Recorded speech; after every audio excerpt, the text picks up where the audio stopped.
Hello, friends. It's Johnston Monster of episode 235 of Shadow and Flame of Magic, your premier Kitty Pride Locky and Magic podcast. We're going to review Mary Jane and Black Cat 3 as we continue our dark web coverage. Um, but first, happy Pride, everyone. This will be the last episode of June. And I don't know if for our visual audience, hello. Behind Lockheed, you will see I got the Funko X Mansion for Father's Day. And so if you're recognizing a little difference in the background, that is it. So thank you to Walker D for picking that out. And I got the itty bitty set that included Nightcrawler in it. So of the three, that would have been the set I would have wanted the most. So my wife knows me pretty well. I'm sure she loves that she had a thought on the matter when it came down to three of them. I was promised the other two sets would probably end up as Christmas stockings and Easter baskets, probably, like, sure. Um, and then we're gonna spoil the heck out of Moonstar 4, X-Men Volume 732, Wolverine Volume 822, Generation X 23-5, X-Men Outback 1, Infernal Hulk 8, and then very quickly and finally the Ultimate Universe ended, the second one, with Ultimate Endgame 5, Ultimate Universe Finale, and Ultimate Impact 2. So, um, Mary Jane and Black Cat. Number three. Oh, I just remembered. Uh, so next on Wednesday, we should start getting the X-Men 97 season two, opening three episodes. So my plan, the little scheduling update is to, as we're largely an X-Men podcast, we are going to just lead with the animated series. We're going to continue our dark web coverage. Um, and then even though the next episodes are going to be the fun ones with Dark Web X-Men or perhaps X-Men Dark Web. No, no, no. I feel like it's Dark Web X-Men. Um, and then do whatever issues come out as our weekly episodes. So, but we are definitely be covering the animated series as that is going to be exciting and largely X-Men focused. So that is where we're at. So let's get into Mary Jane and Black Cat 3. You can follow along on my YouTube and TikTok channels at Jacko SIII. I will be posting the cover and the one panel from this issue that got me to buy it. So there will be a Saturday and Sunday short. This came out April 2023, brought to us by Jed McKay, the writer, artist Vincenzo Carratu, color artist Brian Weber, letter VC's Ariana Maurer, and the variant cover I got is the Jan Balazuda and David Carell cover. This came out 3 years ago, so we get a nice little recap page. Mary Jane and Black Cat previously on. Mary Jane and Watson and Felicia Hardy, aka the Black Cat, are in a little bit of a jam. Ever since Ben Riley, aka Shazam, and Madeline Pryor, aka the Goblin Queen, opened the doors to Limbo, demonic spirits have been possessing everyday objects, wreaking havoc on New York City. Felicia made her way across the city to help MJ and her family as a favor to MJ's ex and Felicia's current secret boyfriend, Peter Parker, aka Spider-Man. But when Felicia arrived, she was surprised to find that Mary Jane had powers and was fully capable of defending herself. They were soon sucked through a portal into Limbo, where they were struck a deal with Belasco, Limbo's former ruler. The two Earth girls would be granted passage back to Earth in exchange for braving the Screaming Tower to retrieve the key to controlling the demonic dimension. Belasco's lost soul sword. Unfortunately for Felicia and MJ, various highly dangerous parties across the multiverse are trying to get their hands, claws, and tentacles on the sword. but they may have found their best chance of survival with a helping hand from Sim, who is by far the worst. So, but we open the issue with Sim and the ladies too. And Felicia narrates, so the good news is that we didn't fall into a bottomless pit. The bad news, now we owe this guy one. And Sim's is like, Earth girls, huh? Interesting, you're interested. He's not too thrilled with Earth girls, but he figures pretty quickly that Belasco would have sent Earth girls for this quest, so here we are. And then we get to the panel that got me to buy this issue. There is two more issues in this miniseries. They seem to drop the dark web thing, even though they're highly involved with the dark web. But as far as I could tell from researching online, we do not get any more Ilyana nor magic references going forward. But Belasco continues, you know how it is. Always the minion, never the overlord. First, Belasco, who's originally an Earth boy, if you can believe it, runs Limbo, then Ilyana, now Prior, who cut off one of my fingers. Who does that? Wait, I see it. Why shouldn't I go after Belasco's soul sword? Why do Earthers always got to rule Limbo? Why not one of our own? Colonialism, that is what it is. And Mary Jane's like, I mean, I guess so. And so then they continue walking, um, using the compass that Belasco gave to the ladies. And Sim was going to steal it from them, but only they can use it. So continuing forth, we do see outside that there's a gathering forces of just villains and foes. And so their plans are just that whoever's going to retrieve the sword, retrieve it, and just, gang up on them afterwards. And then we just see the long trek they begin. Felicia narrates, now I usually don't like admitting when I don't have a plan. It tends to freak people out, but call it a compromise. I need to tell MJ the truth about something. This is me picking and choosing. This thing with Spider and me is the worst kind of secret, the kind that will come out because it's got to, right? We can't run around in secret forever. No. One way or another, this bomb is going to go off, but better it blows up back home where it's safe-ish than here where it could get us killed. I'm just trying to mitigate the damage. And we just finished watching that Netflix movie, Voicemails to, oh, Isabel. And great rom-com. Now we have two movies in this new genre of voicemail rom-coms, and we really liked it. And but it's just one of those things where it's like, yeah, the secrets do come out, and unless you just tell them up front, it's always better. Or that's what I'm telling myself anyways. And then there's a double page spread for Sins of Sinister, which at one point I need to buy the issues I want, which I think are the bookends I still need, and I think Immortal X-Men some issues. My wish list is ever expanding.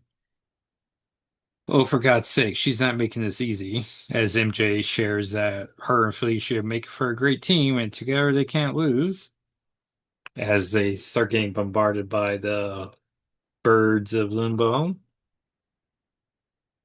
So they run away, but then also try to fight their way as well.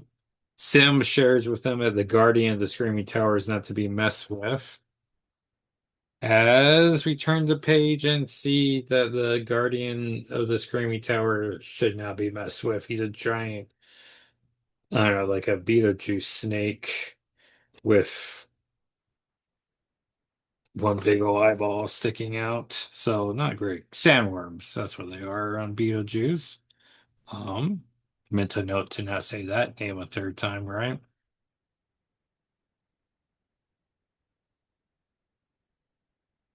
And so now they're running away. Mary Jane tries to use her jackpot powers, but unfortunately gets another bad one, or maybe more useless one about being able to turn smoke into different colors. And she's like, man, this is really bad luck. And then she's like, wait, your powers are affecting my powers, but well, you don't consider me a threat unless you perceive me as a threat, which is just good writing. And then Felicia's like, except there isn't, is there? Because we're both putting the pieces together at the same time. And just like that, the bomb goes off. And Mary Jane ends the issue with, oh God, this is about Peter, isn't it? As the Guardian gets and kaboomo. So yeah, that was the first three issues um of Mary Jane and Black Cat, and then we will be moving on to Dark Web X-Men #1 as we head our way towards Spider-Man Brand New Day. So yeah, pretty good issue. Moves pretty quickly. Now we're going to spoil the heck out of this week's comics. So we had Moonstar 4. I love so much Danny Moonstar coming to the same conclusion that I and many others did, that if Chiron is looking for the tablet and took her parents, most likely he'll keep her parents near where he is, which would naturally be near the tablet. I like how Danny had a little moment to herself, collected herself, and came up with a plan. She knows where the tablet is and doesn't know where her parents are, so the best plan is to go after the tablet. Danny and Kylan Mir, thanks to the credit page, nice to have all these K names ahead of time, discuss the plan. He seems concerned about her parents' safety, but recognizes it is Danny's call to make. We get two Ilyana references this issue, so I love that.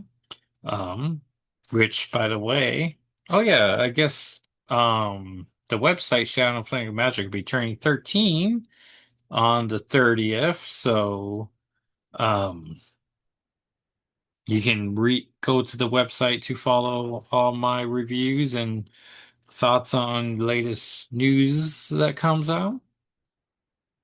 And I definitely have a Moonstar 4 article review coming up on Monday. I usually like to wait until the following week in case people are, just give them the courtesy of trying to get their comics before going to the website. Um, because I'm under the impression people are like, whoa, I can't go to the website until I got my comics, bro. I'm like, okay, well, yeah, but please don't spoil yourself on my account. Um, I have been having the thought of like, oh, I should just be posting more reviews online, but I'm like, well, maybe if I had an image to go, like to make it so it's not just pure text. So I did do a Moonstar 4, but I've been sort of regretting not doing a Silent Bob and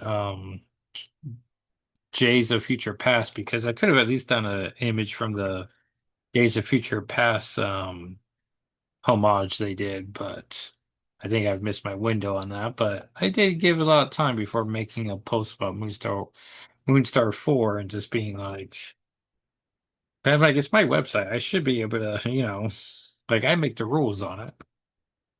Anyways. Um, First one was about how Aeon had an interest in the Valkyrie's powers. We learn Kyan's origins of how he became blind. We get the second Ileana reference that maybe she or Doctor Strange could help Kyan, but he likes the reminder that magic comes at a cost. I love seeing Brightwind as I'm a sucker for an animal companion. I like how Danny and Kyan have chemistry together, but there's no time to see where it goes and where it's coming from. And Danny's headspace is properly elsewhere, but there are signs here. They get to where the tablet is. They have to fight off some undead animals to get there and learn more about the tablet. When Wilson Fisk had it, it was the size of what you imagine a tablet size would be. But now it's this gigantic stone that's part of the ground. Chiron shows up with Danny's parents and begins to cast his undead spell as the issue ends. And this was the penultimate issue, so we'll see how this all wraps up next time.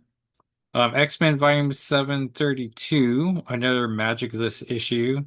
The X-Men science team has to fight off Department H as Quentin, Quire, and Ben Yu try to get into Schwarzwald's brain.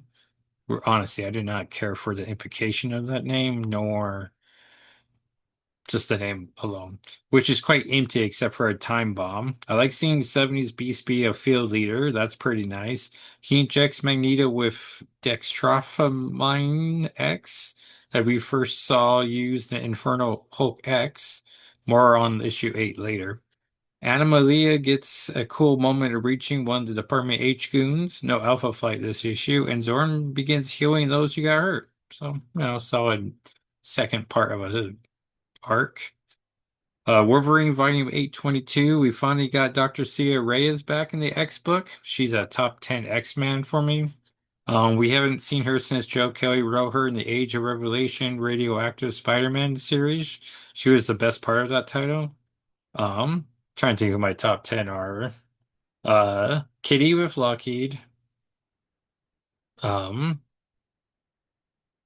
Magic, Emma Frost, Nightcrawler, Cyclops, Dr. Cecilia Reyes, Danny Moonstar, Meryl. Uh-oh. Usually I save Forget Me Not for number 10. Oh, Colicchio at number 9. So solid list. Um, I prefer Colicchio with Ember over Melee, but Melee be the next 5 probably. But we don't have time for our top 15 list. But yeah, very solid list. I think just 2 guys on it, Nightcrawler and Cyclops. And Cyclops, I mean, I probably kick him off and put Melee on there. But I don't think we're there just yet. Um, Nightcrawler gets Logan to her hospitals. We learn that Sunspot has put a lot of money into this hospital and she's aiding non-superhero mutants as much as she can, which is super cool. She also experienced with Logan not having a healing factor, which is a nice continuity nod. He has lost his healing factor on a cellular level from that time Department H caused him to have a massive heart attack. That same injection has been messing with his healing factor. It is interesting we have Department H in both X-Men and Wolverine, and those two don't have any connections. Apparently, Department H gave his healing factor to Taskmaster, which seems like an interesting choice. Is Taskmaster going to appear in X-Men 97 or Avengers Doomsday? Seems like an odd choice of a villain, but Taskmaster defeats Logan with an Iron Fist punch and heals the wounds he received from Logan in a very interesting cliffhanger. Um, I've been having a thought too about MCU X-Men about well, now that they know they have X-Men 97 being the perfect vehicle to promote anything X-Men, should we be looking at the X-Men for the animated series as clues to what the MCU X-Men would be, or are they going to keep those two completely separate? Like, time will tell, but I can only imagine they're going to sow some seeds of like, oh yeah, these would be our main X-Men for the movie.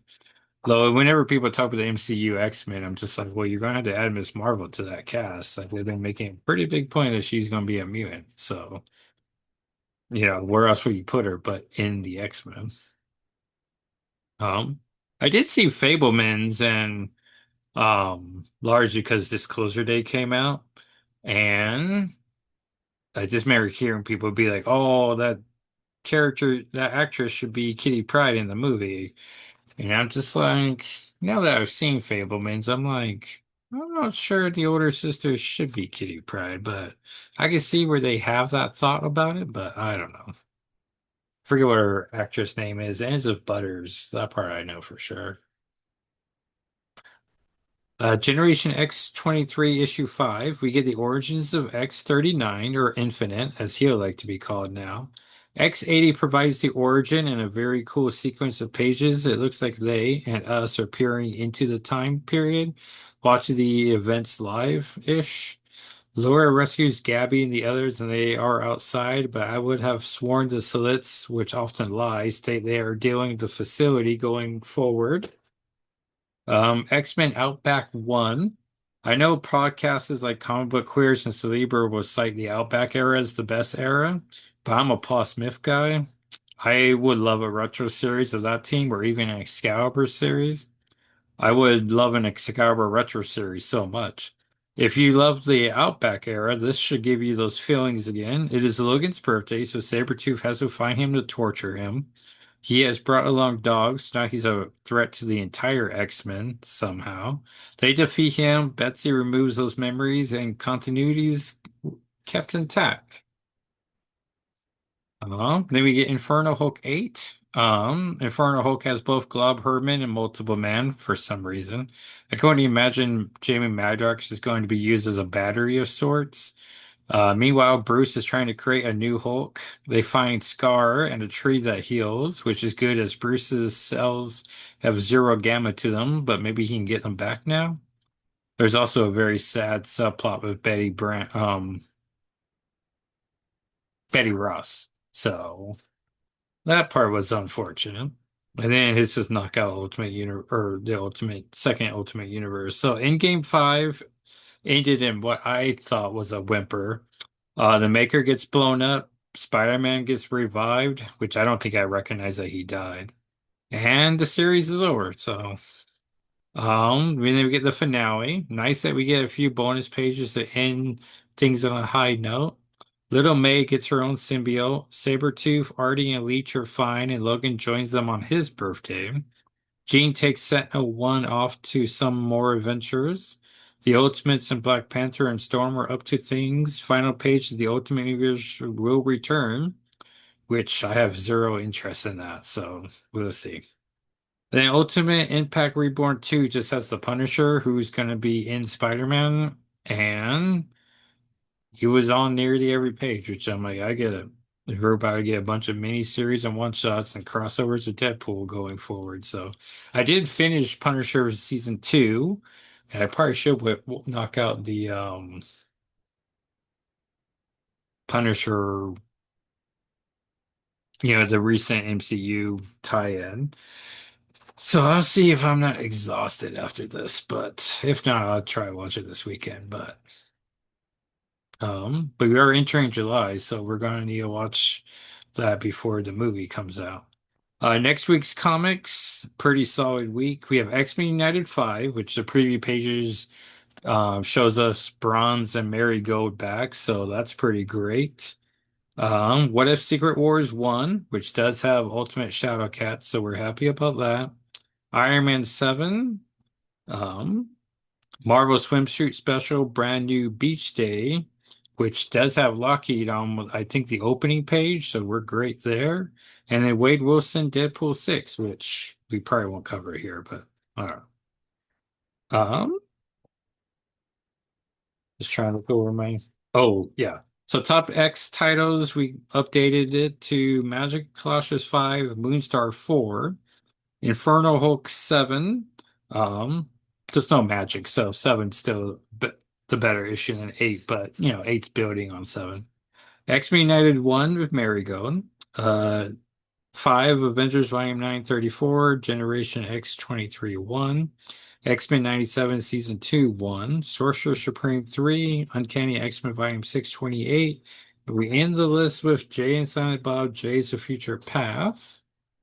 So, um, if you want to follow me online, I am at Jacko SII on most platforms, but mostly on TikTok, YouTube, and Blue Sky.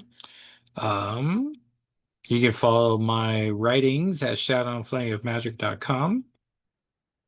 You can follow the podcasts at Blue Sky and Instagram at SNFWM, the and spelt out. Excuse me. If you would leave some reviews on whatever your podcast app of choice is, I really appreciate that. As trying to get the podcast out there for more people, and the star ratings help with that. If you want to be on the podcast or want to invite me on your podcast, I'm more than happy to do that, either direction.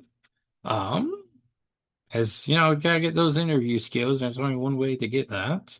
And well, before I leave you, please don't have any shadows of doubt. Ignite those flames and make like magic and get out there and enjoy the rest of your time out there. And thank you so much for listening. And until next time, adios.